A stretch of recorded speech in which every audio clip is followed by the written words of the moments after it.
ദിവസം പ്രതി മഴ വർഷിക്കുമ്പോൾ കുറേ ചെടികൾ മുളച്ച് പൊന്തുന്ന പോലെ എത്രയെത്ര ബിസിനസ്സുകളാണ് തുടങ്ങുന്നത്.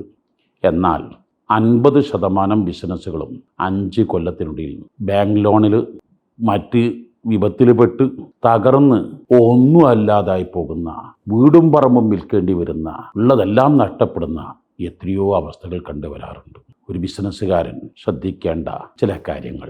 അടുത്ത് ഒരു പെട്ടിക്കടക്കാരനെ കണ്ടു.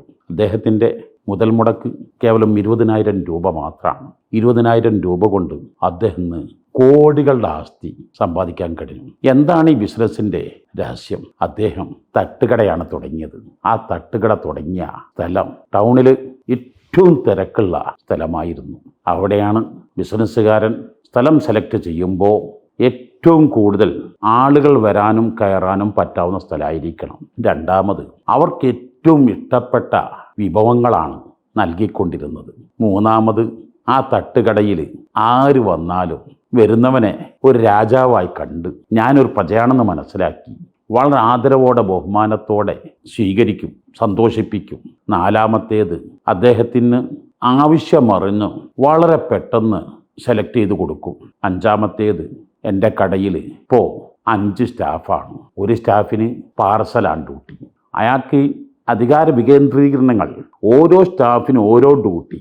ഒരാൾ കുക്കാണെങ്കിൽ, ഒരാൾ സെയിൽസ്മാൻ ആണെങ്കിൽ, ഒരാൾ അക്കൗണ്ടൻ്റ് ആണെങ്കിൽ, ഒരാൾ പർച്ചേസ് ആണെങ്കിൽ, ഒരാൾ അങ്ങനെ എല്ലാവരും ദിനംപ്രതി കൂടിയിരുന്ന് കാര്യങ്ങളെല്ലാം ചർച്ച ചെയ്ത് എൻ്റെ ലാഭത്തിൻ്റെ വിഹിതം എല്ലാ ഓരോരുത്തർക്കും ഞാൻ കൊടുക്കും. മുതലാളിയും തൊഴിലാളിയും കൂടിച്ചേർന്ന് കാര്യങ്ങൾ ചർച്ച ചെയ്ത് എല്ലാവരും ഒത്തൊരുമിച്ച് പോവുകയാണെങ്കിൽ ഏത് ചെറിയതും വലുതാക്കി മാറ്റാൻ കഴിയും. എന്നാൽ എത്ര വലിയ ബിസിനസ്സുകാർ കോടികൾ കടമെടുത്ത് സൂപ്പർ മാർക്കറ്റുകളും ഹൈപ്പർ മാർക്കറ്റുകളും തുടങ്ങി വളരെ കുറഞ്ഞ കാലം കൊണ്ട് അത് തൻ്റെ വീടും പറമ്പും വിൽക്കേണ്ടി വരുന്ന അവസ്ഥയിലേക്ക് എത്തിയത്.